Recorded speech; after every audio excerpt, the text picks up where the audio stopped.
reka duhere mu bice bitandukanye imidugudu igera kuri 7 biravugwa ko yimuwemo abaturage cyangwa se abaturage bari kuyisohokamo barahungisha amagara yabo, barahunga ikibazo cy'umutekano, barareba aho ibintu ari byiza. Ariko kandi ahangaha muri Masisi bitewe n'ukuntu ibintu byifashe kuva mu gace kamwe ujya mu kandi ngo urahunga ikibazo cy'umutekano, abenshi barabihuriza bavuga ko ari nko guhungira ubwayi mu kigunda. Abantu benshi bari kwimurirwa nibura imidugudu 7 yo mu gace ka Katoye yataye cyangwa se nta baturage bayisigayemo ngo kubera umutekano muke. Imirwano ikomeje guhuza abarwanyi ba M23 na leta ya Kinshasa n'ingabo za Congo FARDC ndetse n'abitwa wazalendo. Biravuga ko iracyatera kwimuka kw'abaturage benshi muri teritwari ya Masisi muri Nokivu. Kinshasa irashaka gukora ibishoboka byose kisubiza uduce twose twatakajwe n'igisirikare, ariko kandi ngo twigarura na M23 tugomba kugaruka mu biganza by'igisirikare cya Kongo. Niyo mpamvu rero batarya batamira badahwema bahora bagaba ibitero ku bice bituwe n'abaturage bakeka ko ngo bari kugaba kuri M23, ariko ibi bitero bigabwa cyangwa se ibibombe biraswa ku baturage aveuglement Kinshasa igomba kuzabyakiriza yombi kubera ko bizayigaruka umunsi umwe. Biravuga ko rero nkuko ikinyamakuru Actualité.cd kibivuga ngo nibura imidugudu 7 yataye abaturage bayo kuva tariki 27 Werurwe 2026 cyane cyane mu duce twa Ufamandu ya kabiri ndetse na Nyamaboko ya mbere. Iyo midugudu murabizi yuko twagiye tuyigarukaho nk'umudugudu wa Bitoyi, umudugudu wa Bukumbi, umudugudu witwa Mutindi, ahitwa Kirambo, ahitwa ngo ni Bunyabaiti, ahitwa Kashindi ndetse na Bulinda. Ubu ni hafi ya yose muri rusange na abaturage bayirimo. Ni ikibazo cy'umutekano nta yindi mpamvu. Iyi midugudu reka nyisubiremo muri groupement ya Nyamaboko ya mbere na Ufamandu ya kabiri, umudugudu wa Butoyi, umudugudu wa Bukumbi, Mutindi, Kirambo, Bunyabaiti, Kashindi ndetse na Bulinda. Ubu hafi ya yose yatakaje abaturage, nta baturage bayirimo bitewe n'iyo mirwano. Ibihumbi by'abasivile bahungiye mu gace ka Warikare muri teritwari ya Warikare. Ibaze guhungiro ikibazo cy'umutekano muri Warikare no kubura kugira. Hanyuma cyane cyane mu duce twa Walowa Uloba ndetse na Walowa Rwanda duhana imbibi na teritwari ya Masisi, abaturage baho bararira yo kwarika, amarira n'amariba, baricira isazi mu maso, ubuzima bwabo burakomeye cyane. Muri ayo cyangwa se muri zo axe cyangwa se muri utwo duce abaturage bahungiyemo, abimuwe ngo bacumbikiye mu nyubako z'igihe gito, birumvikana nk'amashuri n'insengero. Ariko se niba bacumbikiye mu mashuri abanyeshuri ntibiga, mu nsengero se abasenga ntibasenga, ariko ngo ubuzima bubayeho burahangakishije cyane nk'uko amakuru abigaragaza. Hari n'abandi ngo bahungiye mu mashyamba batabona ubufasha ubwo ari bwo bwose mu buzima bwa buri munsi. Imiryango itegamiye kuri leta iravuga ko hari ibibazo bikomeje kwibandwaho cyane nk'ikibazo cy'ibiribwa bidahagije, serivisi z'ubuvuzi ziboneka gake muri ibi bice, ndetse n'ibibanza byo guturamo bidahagije. Abana, abagore, abasaza ndetse n'abarwayi nibo bibasiwe cyane kurusha abandi hagati ya tariki 9 ndetse na 10 Mata, ngo hongeye kugaragara indi myimukire y'abaturage nyuma y'imirwano yabereye ahitwa Tushunguti. Abaturage baturutse mu duce twa Ufamandu ya mbere muri Kivu y'Amajyaruguru ndetse no muri groupement ya Ziraro muri teritwari ya Karere muri Kivu y'Amajyepfo, nabo bahungiye i Walowa Rwanda, bituma ubwinshi bw'abaturage bahunze imirwano burushaho kwiyongera. Ubakakanya rero ubuzima bwabo buri mu kaga. Ngo kubera ibi bibazo rero societe civile irasaba byihutirwa ubuyobozi ndetse n'imiryango itanga ubufasha bw'ubutabazi gutabara aba baturage bimuwe ndetse no kongera ingamba zo kurinda abasivile muri ako gace gakomeje kwibasirwa n'intambara muri iyi teritwari ya Masisi. Turacyari Masisi, turakomoza ku makuru yose ari guturukayo keretse niba hari ibyabaye tutaramenya. Ariko ahitwa tubabarire ku munsi wo ku cyumweru byari tariki 19 ntago twabibashije kubera impamvu z'uburwayi, ariko muri axe za Mitimingi habaye imirwano ikomeye hagati ya M23 ndetse na wazalendo. Ni imirwano rwose ngo impande zombi zatakarijemo mu buryo bukomeye. Aka kanya rero hari agahenge k'igihe gito cyangwa se hatizuye ko karamba nyuma y'imirwano yabereye muri axe ya Matimingi, ni muri mu gace muri groupement ya Ufamandu ya kabiri ku cyumweru tariki 19 Mata. Ni imirwano ikaze yahuje M23 ndetse na FARDC fatanyije na wazalendo ahari muri teritwari ya Masisi. Nkuko amakuru aturukaho rero iyi mirwano yabereye abivuga ngo imirwano yarushijeho gukara mu gitondo cyo ku munsi wo kuwa mbere ku cyumweru bari bari barwanye kwa mbere babyutse barwana byari tariki 20 Mata cyane cyane mu mudugudu wa Mitimingi muri Ofamandu ya kabiri.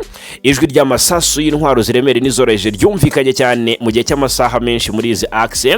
Ni imirwano yongeye kubura nyuma y'agahenge kari kamaze iminsi irenga 4 muri aka gace kari gasanzwe karangwamo umutekano muke.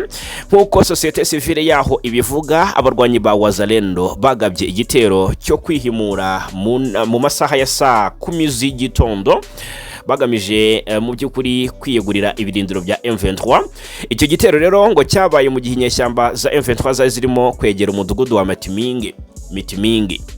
Amakuru akomeza avuga ko icyo gitero kandi cyari igisubizo ku kindi cyari icyagabwe ku cyumweru n'inyeshyamba kibasiye cyane ibirindiro bya Wazalendo mu mudugudu wa Kashuka nawo uri mu gace ka Ofamandu ya kabiri. Nyuma y'umunsi wose rero imirwano yahanganije impande zombi, imirwano yari ikaze rwose ikomeye ihambaye. Ku masaha y'umugoroba yo ku munsi wo kwa mbere habonetse agahenge k'igihe gito. Icyakora umutekano uracyari muke kandi abaturage babayeho bafite ubwoba cyane ko imirwano ishobora kongera kubura umwanya uwari wo wose. Ubwo rero societe civile yaho iraburira ko ibibazo by'ubutabazi birushaho gukomera muri ako gace ko muri teritwari ya Masisi. Birumvikana gasanzwe karangwa no kwimurwa kw'abaturage benshi n'ubuzima bugoye bubi cyane babayemo muri teritwari ya Masisi ni muri Kivu y'Amajyaruguru. Tukiri Masisi, haravugwa inzu zigera ku 10 zatwitswe n'abantu bitwaje intwaro muri axe za Ndulumo. Byongereye undi mwuka y'uhohoterwa wongeye kugaragara cyane kuva ku cyumweru tariki 19 ahangaha mu ntara Kivu y'Amajyaruguru muri Masisi. Abantu bitwaje intwaro bivuga ko ngo ari abarwanyi ba M23. Nibitangazwe n'ikinyamakuru Actualité.cd cyandikira ku ruhande rwa guverinoma Kinshasa. Kirashinja uyu mutwe wa M23 gukora iki gikorwa cyo gutwikira abaturage. Abaturage rero ngo M23 bivuga ko ngara abarwanyi ba M23 binje mu mudugudu wa Ndulumo uri hafi gato ya Lukweti muri Bashari Mukoto. Nuko rero amakuru aturuka kuri kinyamakuru akavuga ko mu by'ukuri abo bagabye igitero ngo bagabye igitero batwitse inzu zigera ku 10 bitera ubwoba bukomeye abaturage bo mu ratu duce. Ngo kubera ubwoba abaturage benshi bahise bava mu ngo zabo bihutira guhunga bahungira mu bindi bice ngo barokore ubwo buzima bwabo, barokoke ayo mahano. Ibyo rero ngo byongeye gukaza umutekano muke byatumye abaturage benshi bimuka, bamwe bahungira mu duce twegereye aho ngaho Ndulumo nka Lukweti ndetse n'ahitwa Kinyana, mu gihe abandi bahungiye mashyamba ari hafi aho ngo babayeho mu buzima bugoye cyane. Ibi ni bitangazwa n'abakorande kwa guverinoma Kinshasa. M23 ntigeze isohora itangazo ryiregura kuri ibi birego bisa naho bigayitse, bigaragara ko abaturage ngo baba bari mu kaga gakomeye. Hanyuma ikindi twagarukaho muri aya amakuru, ntabwo ndakira neza amakuru ari guturuka muri teritwari ya Fizi, ariko ingabo z'u Burundi ndetse na P5 y'akanyibanyamwasa baravugwaho ibikorwa bibi cyane ku ndondo ya Bijombo byakozwe mu masaha y'igicuku cyo kuri wa mbere ushyira ku wa kabiri tariki 21 Mata. Tukomeje kugenda rero tuvugisha imboni yacu iriyo, nubwo bitoroshye ariko turaza kubibabwiraho mu makuru yacu ari imbere. Hanyuma ikindi twavugaho ubwo ni nyuma yuko ibiri kubera muri Kivu y'Amajyepfo byo nakamara mazika twabigarutse mu makuru yacu yatambutse. Ibitero bya drone z'igisirikare cya Kongo byakuru y'ukwitana abamwana hagati ya M23 ndetse na coalition mu bice bya Minembwe yakoreshejwe drone. Nyuma y'amasaha make bavuye mu biganiro, murabizi hashimwe intambwe yatewe mu isinywa ry'amasezerano. Kanyuka ni Lawrence Kanyuka umuvugizi wa M23 kuri X ku munsi w'ejo yatangaje ko rwose ibitero bikomeje kugabwa ku bwinshi bya drone bigabwa n'igisirikare cya Kongo, ari naho yaboneragaho gutangaza ibya birahanga Mitimingi twagarukagaho makuru ya muri aya makuru dutangira muri teritwari ya Masisi, aho rero bivuga ko CH-4 zongeye kuri koroza ni drone z'igisirikare cya Repubulika Iharanira Demokarasi ya Kongo. Hanyuma umuvugizi wa FARDC Lieutenant Colonel Hazukai Mangba yavuze ko ku tariki 18 Mata indege zitagera abapilote z'ihoro ry'ingabo za M23 bagatangaza na RDF igisirikare cy'u Rwanda ngo zarashe ku birindiro by'ingabo za FARDC biherereye Imikenke na Gakenke ndetse zinatera ibisasu mu duce dutuwe cyane n'abasivile ahitwa Poezero. Ni birego rero bidafitiwe gihamya abakorana rwa guverinoma Kinshasa bakomeje kugenda bashinja umutwe wa M23. Birumvikana murabizi ko indirimbo yabo ari no gushyiramo igisirikare cy'u Rwanda RDF. Yes, ni abanyamurenge hirya no hino aho bari ku isi. Ubwo turahera hariya i Washington DC muri Leta Zunze Ubumwe za Amerika, tugaruke no mu bindi bihugu bigiye bitandukanye bagiye babarizwamo. Tunyarukire muri Kenya hariya i Nairobi, bari mu myigaragambyo ikomeye cyane yo kwamagana iyicwa rya bene wabo bakomeje kwicwa n'ibitero bya guverinoma ya Kinshasa. Murabizi ko nta munsi bwira cyangwa ngo buke batarerwa ntambi batagabweho ibitero na drone za kamikaze, drone za CH-4 ndetse n'ingabo hasi ku butaka zikabahozaho amabombe. Tugiye kurebera hamwe rero ubutumwa batangaga bamagana iyicwa rya bene wabo bakomeje kubuzwa amajya n'amaza ku butaka burasirazuba bw'igihugu cya Kongo, ku butaka gakondo bwa base na basekuru. Nyamuneka aka kanya ndanababwira ku kuntu situation yifashe muri Kivu y'Amajyepfo. Aka kanya rero turarebera hamwe byinshi bigezweho. Ni Colonel Nanga yongeye kugaragara aganira n'itangazamakuru n'umuhuzabikorwa wa Alliance Fleuve Congo M23, agira byinshi asobanura ku ntego nyamukuru za Alliance Fleuve Congo M23. Ni mu rurimi rero rw'icyongereza, turagerageza kusemura mu rurimi rw'ikinyarwanda. Turebere hamwe ese ni iki Colonel Nanga yatangazaga. M23, the main objective, our vision is called from a failed ihuriro rya AFC M23 riravuga ko intego yaryo nyamukuru bundi no guhindura Kongo ikava ku rwego rw'igihugu cyananiranye ikaba igihugu kigezweho. Bifuza ko Kongo iba igihugu cyiza cyo gukoreramo ubucuruzi n'ishoramari. Kugira ngo ibyo byose rero bigerweho, mu by'ukuri turavuga ko icyambere ubundi ni ukongera kubaka igihugu n'inzego za leta. Ubwo rero ni nk'ingabo, polisi, ubuyobozi ndetse n'ubutabera biboneye. Ndetse mu by'ukuri duhora tugaragaza ko ari ngombwa cyane kubaka ibikorwa remezo, kuko Kongo ari igihugu kinini ariko gifite ibibazo bikomeye by'imihanda n'ibindi bikorwa by'ingenzi. Ibyo bashyira imbere rero ntabwo ari byo twebwe tureba. Turashyira imbere kubaka igihugu kurusha ibindi ni ukubona ibiribwa ku baturage ndetse bihagije bose nta kurobanura, kubona amazi meza, gutanga amacumbi meza, guteza imbere uburezi bw'abana no kunoza serivisi z'ubuvuzi. Ni Alliance Fleuve Congo M23 ibyasobanurwaga na Colonel Nanga. Giranga ahangaha birumvikana cyane, yakomozaga ku ntego nyamukuru z'ihuriro Alliance Fleuve Congo M23, impamvu M23 irwana, impamvu baharanira impinduramatwara amagingaya. Yes, ni Colonel Nanga rero n'umuhuzabikorwa wa AFC M23 asobanura neza icyerekezo cya Alliance Fleuve Congo nk'icyo guhindura Kongo ikungahaye igendera mu mucyo. Bigaragare ko rero mu by'ukuri mu gihe bitaragerwaho Alliance Fleuve Congo izakomeza guhatana cyangwa se gukotanira kugera kuri iyo ntego. Hanyuma rero reka mbanze mvunagura amakuru tujye kuba dusangira muri iki gitondo cyo kuri uyu wa kabiri tariki 21 Mata 2026. Munyemerere twibande ku kibuga cy'imirwano muri Kivu y'Amajyepfo. Ingabo za Kongo FARDC n'abambari bazo barimo ingabo z'u Burundi FDNB, Wazalendo, FDLR ndetse na abari y'abacancuro bongeye kusuka ibibombe karawutaka ahagenzurwa na M23 ndetse natwirwaneho. Turanakomoza ku byagabwe muri Kivu y'Amajyepfo by'umwihariko muri teritwari ya Masisi. Turebere hamwe ariko kandi uburyo impande zombi zikomeje kwitana abamwana kuri ibitero byagabwe muri axe za Masisi na Minembwe. MONUSCO yashimye ibyagezweho mu biganiro biherutse guhuza Kinshasa na AFC M23. Ntabwo ari MONUSCO gusa ahubwo na Leta Zunze Ubumwe za Amerika zashimye iyi ntambwe nziza imaze guterwa mu biganiro by'amahoro hagati ya Kongo na AFC M23. Icyo mbabwira rero ni iby'impande zombi zumvikanyeho. Leta Zunze Ubumwe za Amerika zigaragaza ko zishimiye, dore ko zari zanohereje intumwa arizo we Mark Rubio, ni minisitiri ubanye n'amahanga w'icyo gihugu, mu bahuza cyangwa se mu bareberaga impande zombi uko umwuka w'ibiganiro wari wifashe. Turaza kuba tubigarukaho muri aya makuru gatanu ku kandi. Nika ikiri tuza kuvuga dukomoza kuri Leta Zunze Ubumwe za Amerika ndetse n'uburasirazuba bwa Repubulika Iharanira Demokarasi ya Kongo. munyemerere turebere hamwe iby'isosiyete nyinshi z'abanyamerika zishaka ibirombe bya Rubaya bigenzurwa na AFC M23. Birasaba iki kugira ngo izo sosiyete zitsindire ubucukuzi bw'amabuye y'agaciro hariya muri Rubaya ahagenzurwa na M23? Turaje tubikomozeho byose tubive imuzini muzingo. Hanyuma turarebera hamwe ibya President Ndayishimiye utegerejwe kwa Captain Traore. Yes, UPDF, Ugandan People Defense Force, ni igisirikare cya Uganda yatabaye abasivile barenga 200 mu gikorwa gikomeye cyane cyo kurwanya ADF mu burasirazuba bwa Repubulika Iharanira Demokarasi ya Kongo. Byakozwe bite? Turabigarukaho.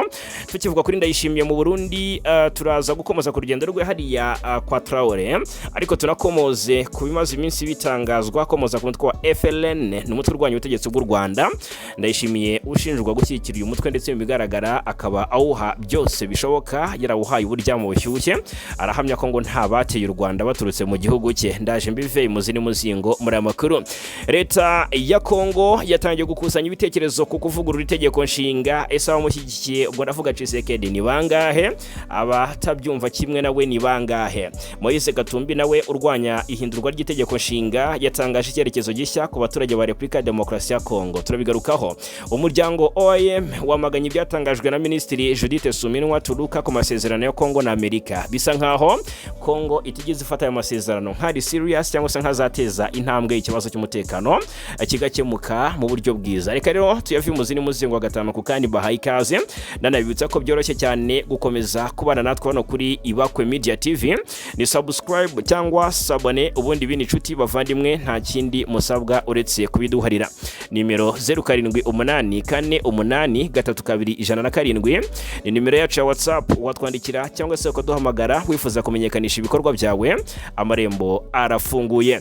Reka duhere kuri iyi myigaragambyo karahabutaka yakomeje gukorerwa mu mujyi wa Nairobi muri Kenya ndetse na hariya i Washington DC muri Leta Zunze Ubumwe za Amerika. Reka duhere i Nairobi ngira ngo nabwanyu n'amashusho murakomeje kugenda muyirebera.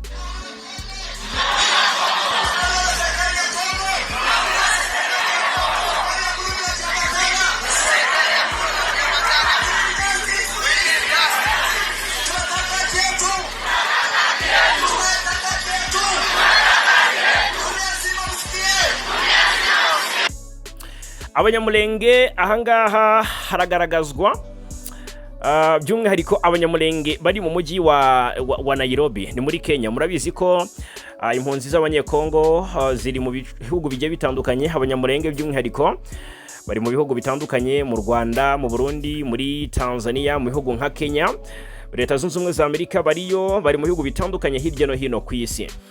Bazi rero ibiri gukorerwa abasigaye mu gihugu. Ubwicanyi ndengakamere ukomeje kubakorerwa mu bice bya Minembwe. Tumaze iminsi tutabariza abatuye mu bice bya Kalingi ndetse na Bidegu hariya ku ndondo ya Bijombo, tubabwira ibiri gukorwa n'ingabo za Tshisekedi.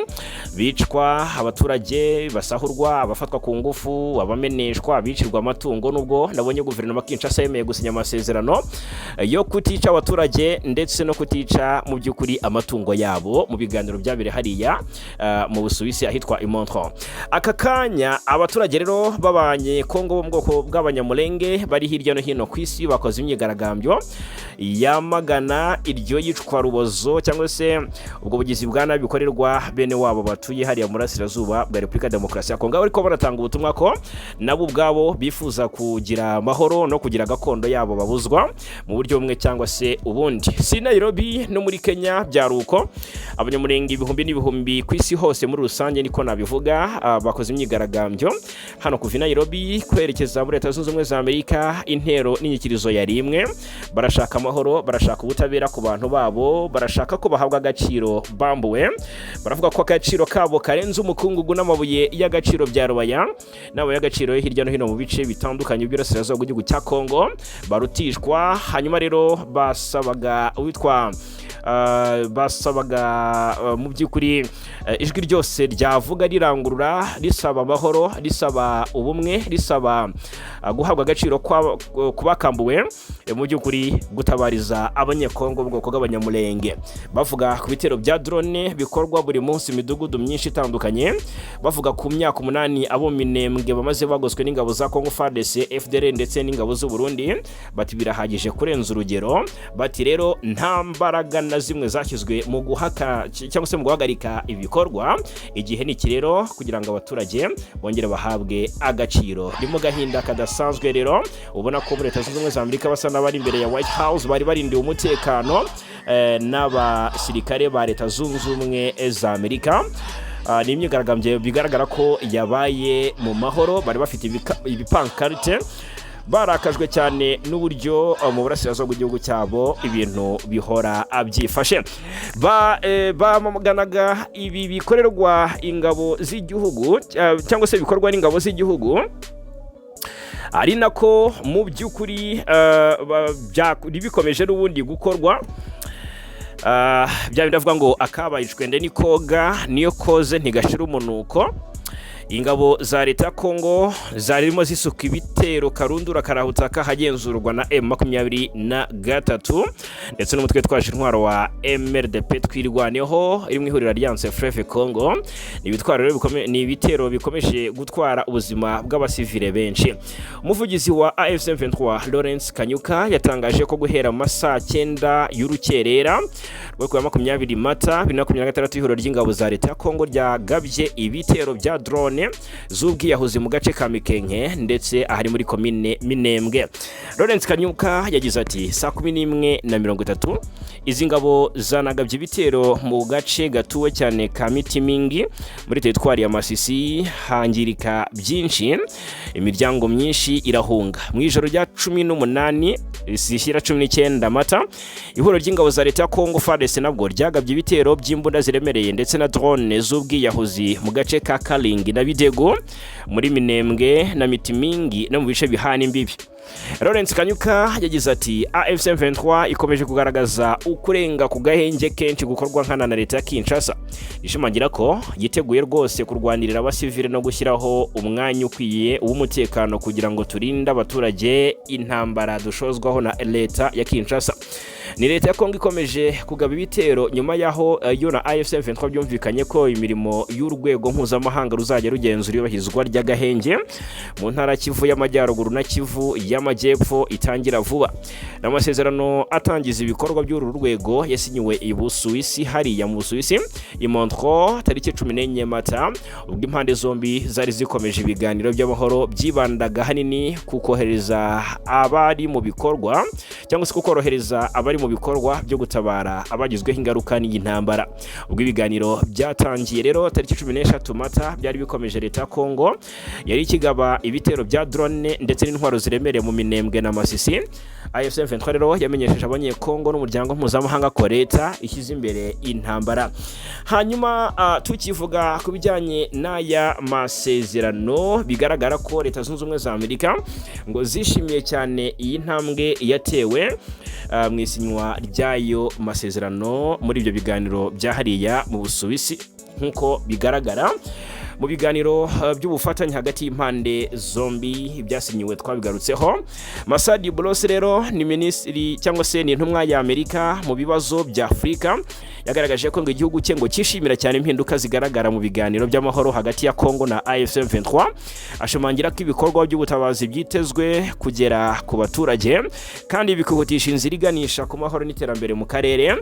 Anavuga ko ibiganiro bigamije kugabanya amakimbirane no kongera icyizere hagati y'impande zombi, by'umwihariko hibandwa ku ibahirizwa ry'agahenge no kurekura imfungwa. Masadi Bulosi yagarutse ku kuba ari intambwe y'indashyikirwa kuba impande zombi rwose zarashoboye kumvikana ku ngingo zifatika zirimo gushyigikira ibikorwa by'ubutabazi, gushyiraho ingamba zo kurengera abasivile ndetse no guharanira ko amahoro arambye agera ku baturage. Anashimira abafatanyabikorwa bose bagize uruhare mu kugera kuri aya masezerano, barimo Katari, barimo Ubusuwisi, Togo, Umuryango wa Afurika Yunze Ubumwe, MONUSCO, ICGLR, IGVM, UNOCHA Leta n'indi miryango mpuzamahanga. Guhagarika kwibasira abasivile, Kongo yemeye ko itazongera na gato kugirira n'aba basivile amatungo yabo cyangwa se ibikorwa byabo by'ubuhinzi. Ibi byatangiye bigarukwa muri iyi nkuru, mwabyumvise byatangajwe n'uyu Lawrence Kanyuka nyuma y'ibitero byagabwe mu masaha y'igitondo cyo ku munsi w'ejo. Kongo ntabwo rwose ijya ishimwa kabiri. Hanyuma ariko kandi si nibyo gusa, kuko ingingo zemejwe muri biganiro ni nyinshi. Guhagarika ibikorwa by'urugomo, Kongo na M23 byemeranyije guhagarika ibi bitero n'ibikorwa byose byangiza ubuzima bw'abaturage n'ibikorwa remezo byabo birimo amazi meza, ibiribwa, itumanaho, ingufu, ibitaro n'amashuri. Bemeje gukomeza ubufatanye mu bikorwa by'ubutabazi. Ubwo ni ibikorwa birumvikana by'ubutabazi bizakomeza, ngo ntibizagaruka gusa rero cyangwa se ngo bigarukire ku gutanga ibiribwa n'ubuvuzi gusa, ahubwo ngo bizanajyana no kurengera umutekano w'abaturage mu nzego zitandukanye. Iyubahirizwa ry'agahengerero naryo ryagibanzweho cyane kuko impande zombi zumvikanye ko ibikorwa by'ubutabazi bigomba gutangira vuba, ndetse banemezwa cyangwa se hanemezwa irekurwa ry'imfungwa zirenga 400 mu minsi 10 iri imbere. Ni Kongo yemeye kurekura imfungwa 311 na AFC23 za AFC23, mu gihe AFC23 nayo yemeye ko izarekura imfungwa 166 za leta.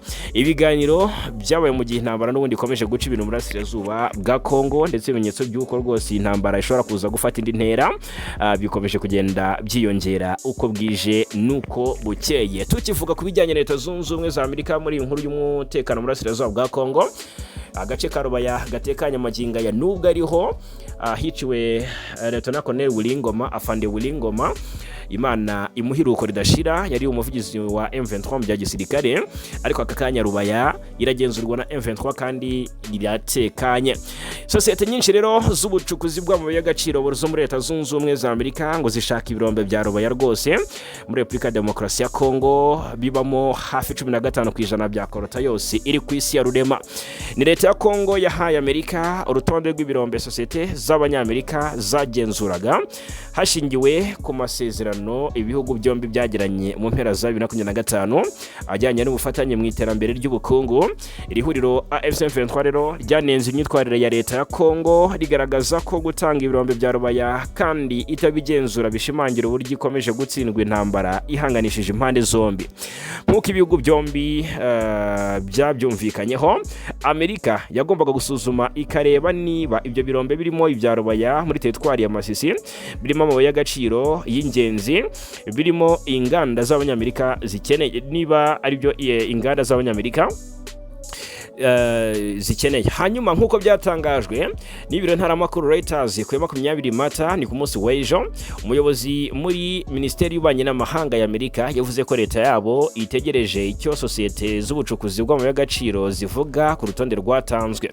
Uyu muyobozi yatangaje ko ikiriho ari uko Amerika yifuza cyane ibirombe, ati Rubaya ni ikintu twifuza, hari sosiyete nyinshi zishaka, rero ibiganiro birarimbanyije. Hanyuma rero anasobanura ko yanasobanuye ko Amerika ibona Rubaya nk'izingiro ry'intambara iri kuba mu burasirazuba bwa Kongo, bityo ko kubyaza umusaruro ibirombe byaho hashingiwe ku masezerano ya Washington byatanga igisubizo ndetse kirambye. Ni AFC23 igenzura Rubaya kuva muri Gicurasi 2024, yahozemo ingabo z'u Burundi, iza Kongo n'imitwe twaje intwaro igize ihuriro Wazalendo. Hanyuma ikindi twagarukaho ikijyanye n'itegeko nshinga, murabizi ko Tshisekedi ashaka kubikoraho hakabaho ngo kuyobora iki gihugu mu yindi myaka nyuma ya manda ze zigera kuri 2 azaba asoje mu minsi mike iri imbere. Rero ubutegetsi bwa Kinshasa n'ubundi bwatangiye no gukusanya noneho ibitekerezo mitwe ya politike, imiryango itandukanye n'abaturage ku mushinga wo kuvugurura itegeko nshinga ryo muri Gicurasi 2026. Biragaragara ko Tshisekedi atumvwa ndetse cyangwa se hari benshi batavuga rumwe nawe kuri ingingo. Murabizi witwa Matata Ponyo maze iminsi rwose awushyiditse nawe n'abandi banyacyubahiro batandukanye mu nteko nshinga amategeko. Aka kanya rero ishyaka UDPS riri ku butegetsi rikaba rimaze igihe mu bukangurambaga bugamije kumvisha abanyekongo ko bakwiye gushyigikira igitekerezo cyo kuvugurura iri tegeko kugira ngo Perezida Felix Tshisekedi yemererwe kwiyamamariza manda ya gatatu. Uyu munyamabanga mukuru wa UDPS yitwa Augustin Kabuya yavuze ko abanyekongo batatoye Tshisekedi ngo ayobore manda, ahubwo ko bamutoye kugira ngo akemure ikibazo igihugu gifite, bityo ko kubikemura muri manda ebyiri gusa bidashoboka. Ni mu gihe kandi abaturage bakomeje kugaragaza ko bamagana ubutegetsi bwa Tshisekedi. Imyigaragambyo imaze iminsi mu mujyi wa Kinshasa tumaze iminsi tuyigarukaho, aho abaturage bavuga bati rwose Tshisekedi witwikira intambara ashaka mu by'ukuri gukingira ikibaba guverinoma ye no kugaragaza mu by'ukuri ko ishoboye nyamara ifite intege nke, rero agashyira imbere intambara mu by'ukuri ngo ibagakingirizo bati turabyamaganye ntabwo twabyishoborera. Aka kanya rero hari abanyapolitiki batandukanye basa naho ari abambari be nshuti magara ntunsige, bameze nk'uduti tw'inkubirane bakomeje gushyigikira Tshisekedi muri uyu mugambi.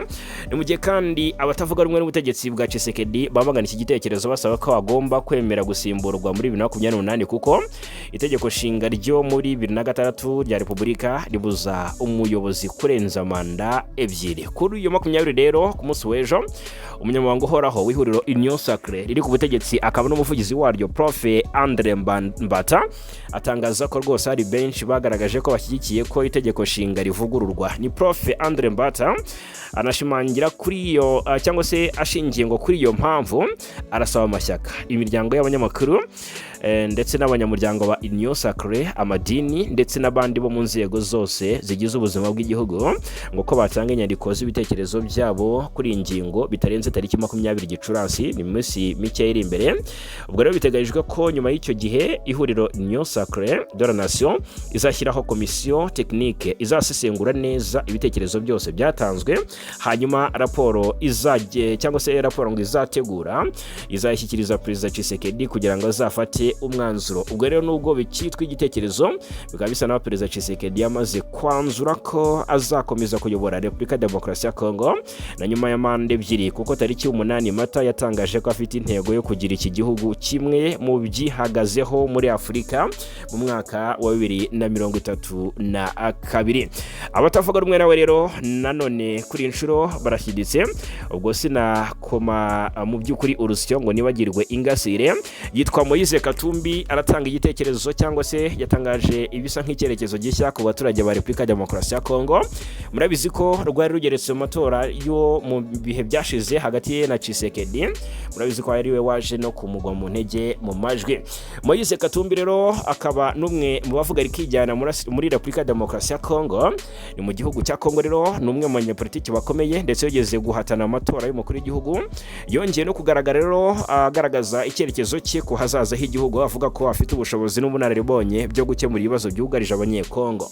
Mu magambo ye rero yatangarije mu kiganiro n'itangazamakuru, Moise Katumbi agira ati mfite icyerekezo ku gihugu cyanjye, mfite raporo nziza y'ibyo nagezeho igihe nari guverineri, kandi mfite ubunararibonye, nzaba perezida utarira abanyekongo. Ati ahubwo nzaba umukuru w'igihugu uzana ibisubizo ku bibazo mufite mwese. Moise Katumbi azwi cyane muri politiki ya Kongo, cyane cyane kubera igihe yamaze ari guverineri w'intara ya Katanga, aho yagiye ashimwa n'abaturage n'abasesenguzi kubera imiyoborere ye yibanze ku bikorwa bifatika by'iterambere muri iyi ntara ya Katanga. Hanyuma rero kandi si ibyo gusa muri rusange ibitangazwa na Moise Katumbi ku kijyanye n'icyerekezo cya Repubulika Iharanira Demokarasi ya Kongo. Ni mu gihe yayoboraga Katanga hari ibikorwa byagaragaye nk'iterambere mu rwego rw'ubukungu, imihanda n'ishoramari ry'ubucuruzi. Ibi ni ibintu byatumye rero amenyekana nk'umuyobozi wibanda ku bikorwa kurusha amagambo. Moise Katumbi rero akaba akomeje kugaragaza ko yifuza kuyobora Kongo mu rwego rwo guhindura imiyoborere ishingiye ku bibazo bimaze igihe kirekire birimo umutekano muke mu burasirazuba bw'igihugu, ubukene bunuma ndetse n'icyuho mu bukungu, ruswa n'imiyoborere idahwitse, ikibazo cy'imiyoborere idafite indangagaciro z'iterambere. Anavuga ko rwose igihugu gikeneye umuyobozi ufite gahunda ifatika, ushobora guhuza abaturage ndetse no gushyira imbere ibisubizo aho kwibanda ku magambo no guteza ibibazo abanyekongo. Abakurikiranira hafi bya Moise Katumbi ndetse abakurikiranira hafi bya politiki ya Kongo bavuga ko Moise Katumbi ari umwe mu banyapolitiki bafitiye igikundiro gikomeye mu baturage bamwe, cyane cyane bitewe n'ishusho ye nk'umushoramari ndetse n'umuntu ufite ubunararibonye mu buyobozi bw'intara nka Katanga. Nyamara kandi asabwa kugaragaza gahunda irambuye kandi ifatika ngo izashobora guhangana n'ibibazo by'imitegekere ya Kongo, igihugu gifite ubuso bunini n'ibibazo by'umutekano bikomeje mu burasirazuba bwa Kongo. Amagambo Moise Katumbi yatangaje agaragaza icyifuzo cye cyo kwiyamamariza kuyobora igihugu nk'umuyobozi ushaka impinduka zifatika muri Kongo gusa, nk'uko politike y'iki gihugu ihora igoye ngo hazasabwa ibikorwa bifatika, ubufatanye n'imiyoborere ishingiye ku bumwe kugira ngo icyerekezo avuga kibe impamo. Yes, yitwa Judith Suminwa Tuluka wongeye kumvikana ku mbuga nkoranyambaga nyuma yo kaganira n'ikinyamakuru TV5 Monde ku masezerano asinyiwe hariya mu Busuwisi. Rero yongeye kugaragaza ko ibyari amasezerano ntacyo bitanga cyangwa se nta buremere bifite, ariko kandi yaje kuba yamaganwa n'umuryango OIM wamwamaganye. Rero mu buryo bumwe tugiye kuba tunagarukaho ni mu gihe impaka zikomeje gufata indi ntera ku masezerano bivuga ko ari hagati ya Repubulika ya Demokarasi ya Kongo na Leta Zunze Ubumwe za Amerika.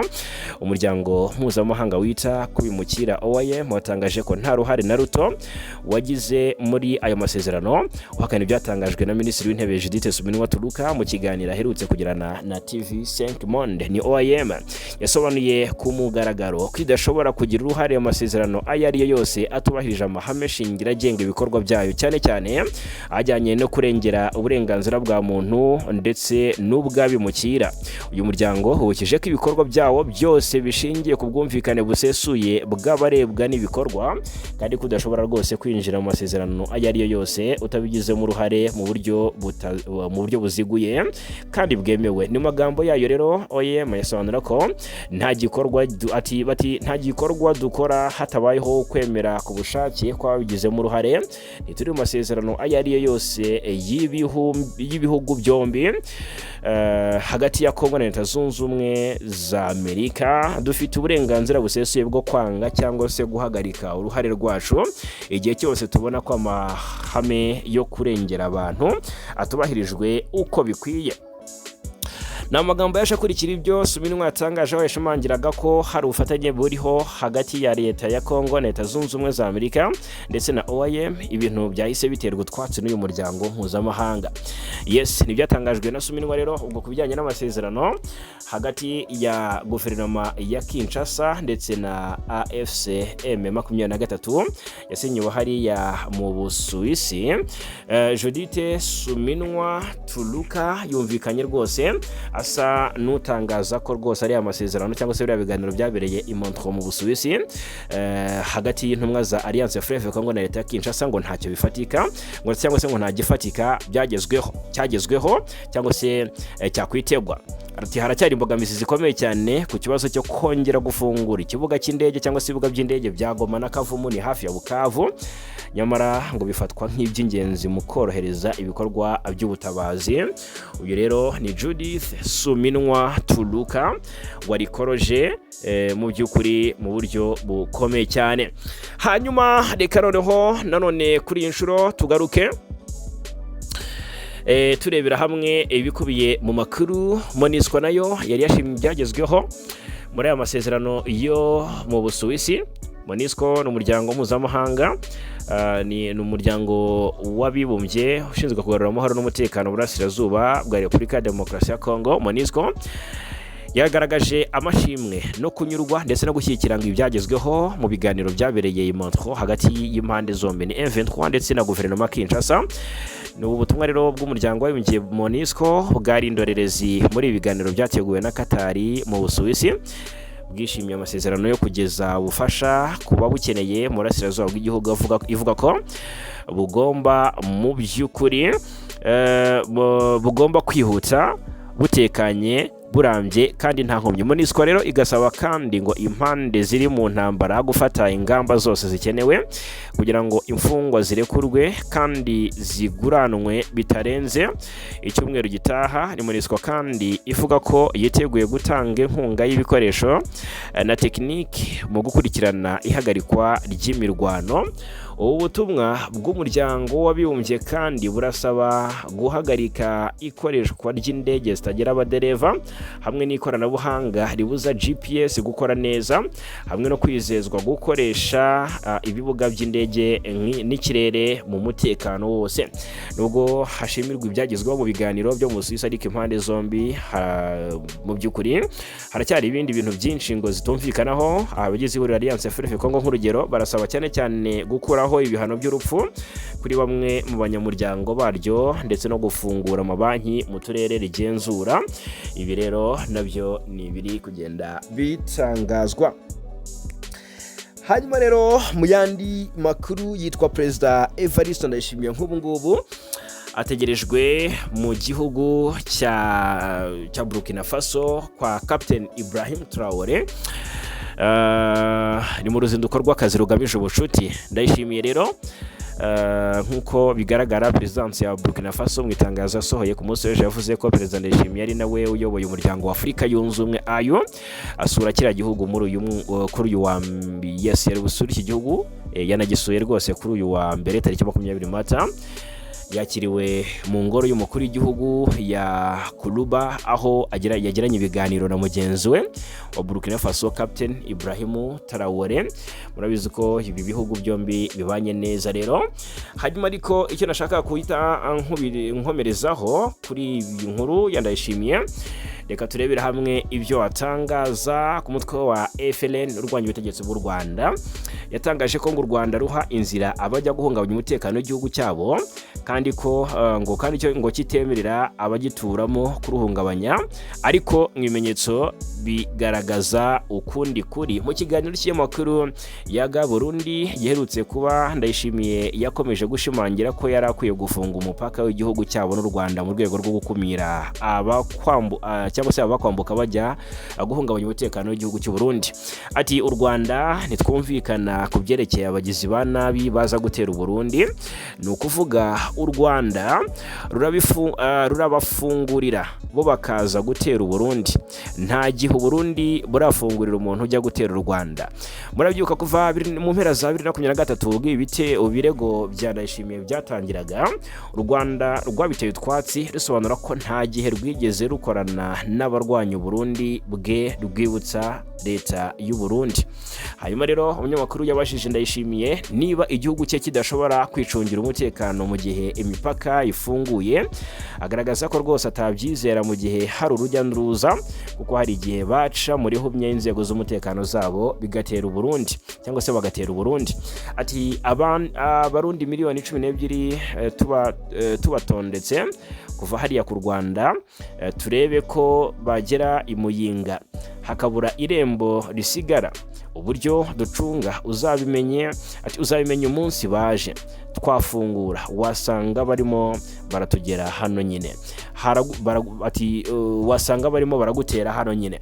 Nubwo Ndayishimiye avuga ko nta bigeze batera u Rwanda baturutse mu Burundi, ni kenshi abitwaje intwaro mu mitwe irimo FLN baturutse mu ishyamba rya Kibira bakagaba ibitero mu bice byo mu majyepfo y'uburengerazuba bakica abaturage. Ibitero birimo iby'abarwanyi ba FLN bagabye mu mirenge ya Nyabimata ndetse na Kitabi mu turere twa Nyaruguru ndetse na Nyamagabe muri 2018 na 2019 baturutse mu Burundi. Muri Gicurasi 2021 bagabye ikindi mu murenge wa Bweyeye mu karere ka Rusizi basubizwe inyuma. Igisirikare cy'u Burundi cyatangaje ko abarwanyi ba FLN bateye muri Bweyeye baturutse mu gace ka Gitura Shyamba komine Mabayi ni mu Burundi, ubwo basubizwaga inyuma bambuka umugezi wa Ruhwa basubira muri Kibira. Abarwanyi ba FLN bari bafite ibikoresho bifite ibirango by'ingabo z'u Burundi, bishimangira ko impande zombi zakoranaga icyo gihe mu mugambi wo guhungabanya umutekano w'u Rwanda. Muri Gicurasi 2022 FLN nabwo yari iturutse mu Burundi, yagabye igitero kuri bisi yari itwaye abagenzi yanyuraga muri parike ya Nyungwe yica abaturage babiri. Abarwanyi bakomeje gukorera muri Kibira mu bwisanzure. Hari abarwanyi ba LE22 binjiye muri Kibira baturutse muri Kongo bahangana n'ingabo z'u Burundi muri Nzeri 2020. Mu guhunga rero 19 bayobeye muri parike ya Nyungwe bafatwa n'abasirikare b'u Rwanda bari ku burinzi. Mu Kwakira 2021 ahangaha turi kugenda twibukiranya u Rwanda rwashyikirije u Burundi aba barwanyi rushimangira ko rudashobora gucumbikira abashaka guhungabanya umutekano w'igihugu cy'abaturanyi. Icyo gihe Ndayishimiye yari amaze umwaka n'amezi 3 ku butegetsi. Raporo y'impuguke z'umuryango w'abibumbye igaragaza ko ubwo umubano w'ibihugu byombi wazambaga mu mpera za 2023 u Burundi bwongeye gushyira imbaraga mu bufatanye n'imitwe ishaka guhungabanya umutekano w'u Rwanda irimo FLN. Uretse FLN, u Burundi bunakorana n'umutwe w'iterabwoba wa FDLR cyane cyane mu gihe bihanganye n'ihuriro Alliance Fleuve Congo rikorera mu ntara Kivu y'Amajyepfo ndetse n'Amajyaruguru, ariko bikanavugwa ko binakomeje gutegura umugambi wo guhungabanya umutekano w'u Rwanda. Yes, ni ibyo ngibyo rero twavuga kuri Perezida Ndayishimiye. Hanyuma reka noneho turebere hamwe mu by'ukuri uburyo ingabo za Uganda UPDF zagobotse cyangwa se zatabaye. Murabizi ko igihugu cya Uganda nubwo gishinjwa kuba cyaragize uruhare mu kugaruka mu guhungabanya umutekano ngo kwa M23 mu burasirazuba bwa Kongo, nk'uko raporo z'abanyekongo zikunze kugenda zibigaragaza, ariko Uganda mu by'ukuri aka kanya nababwira ko hari byinshi yakoze birengera abaturage. Igisirikare cya Uganda rero bivuga ko cyatabaye abasivile barenga 200 mu gikorwa gikomeye cyo kurwanya ADF mu burasirazuba bwa Repubulika Iharanira Demokarasi ya Kongo. Uri mu bikorwa bihuriweho n'umutwe w'iterabwoba byo kurwanya umutwe wa ADF ni UPDF. Rero yo bivuga ko rwose yakoze igikorwa cy'indashyikirwa cyo kurengera abasivile barenga 200.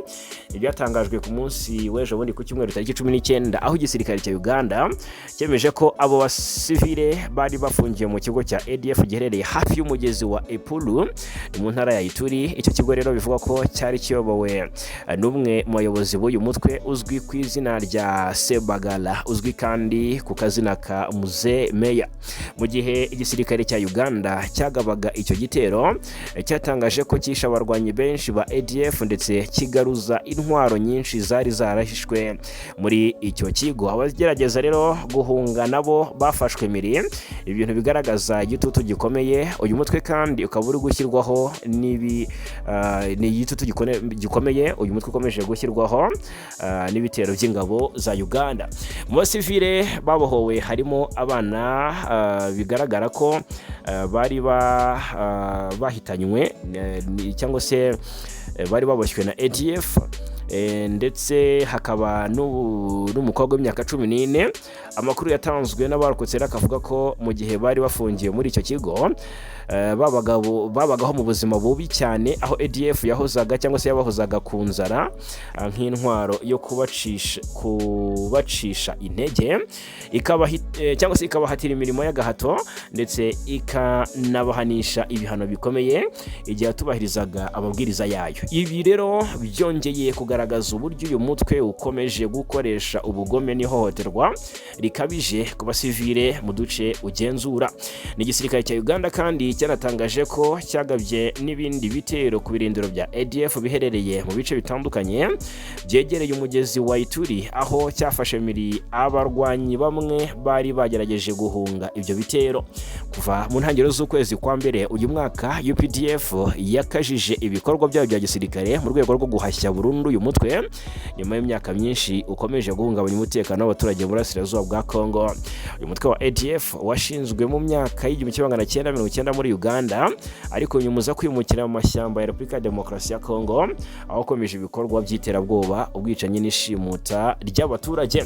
Uyu mutwe kandi ushinjwa kuba warifatanyije n'indi mitwe yitwaje intwari yo mu karere, kandi ukomeje kugaragara nk'imwe mu mpamvu nyamukuru zituma umutekano w'uburasirazuba bwa Kongo ukomeza kuba mubi, nk'imwe mu mpamvu nyamukuru zituma abaturage bo mu burasirazuba bwa Kongo mu by'ukuri bahora mu bwoba. Mu myaka yashize Uganda na Kongo byatangije ibikorwa bihuriyeho bya gisirikare bizwi ku izina rya Operation Shuja, bigamije kurandura burundu ADF mu birindiro byayo. Nubwo igisirikare cya Uganda kivuga ko hari intambwe igenda iterwa, ikibazo cy'umutekano muke burasirazuba bwa Kongo kiracyari ingorabahizi, cyane cyane kubera imiterere y'amashyamba menshi. Ako gace rero gafite n'ubufatanye bw'imitwe itandukanye yitwaje intwaro. Gusa ibikorwa nk'ibi byo kubohoza abasivile no gufata ibirindiro bya ADF bikomeje gufatwa nk'intambwe ikomeye iganisha ku kugabanya ubushobozi bw'uyu mutwe umaze igihe kirekire uteza umutekano muke mu karere k'ibiyaga Bigari. Ngaye nguko rero reka mbashimire cyane kuba natwe mwe mwese twabanye, abari mu Rwanda, mu burasirazuba, iburengerazuba, amajyepfo, amajyaruguru, umujyi wa Kigali, hanze y'u Rwanda birumvikana mu karere k'ibiyaga Bigari, abari muri Afurika, abari hanze ya Afurika, hirya no hino ku isi. Turabakunda, muradukunda, ariko kandi mujye mutanga comment nyabuneka, mutubwira aho muherereye, munadusuhuza, natwe tujye tubasuhuza amakuru yacu birumvikana. Uvuga izina, uvuga uherereye, ndetse rwose unatanga ibitekerezo birumvikana. Ubundi mu by'ukuri dukomeze kugenda twibanira 5 kuri 5.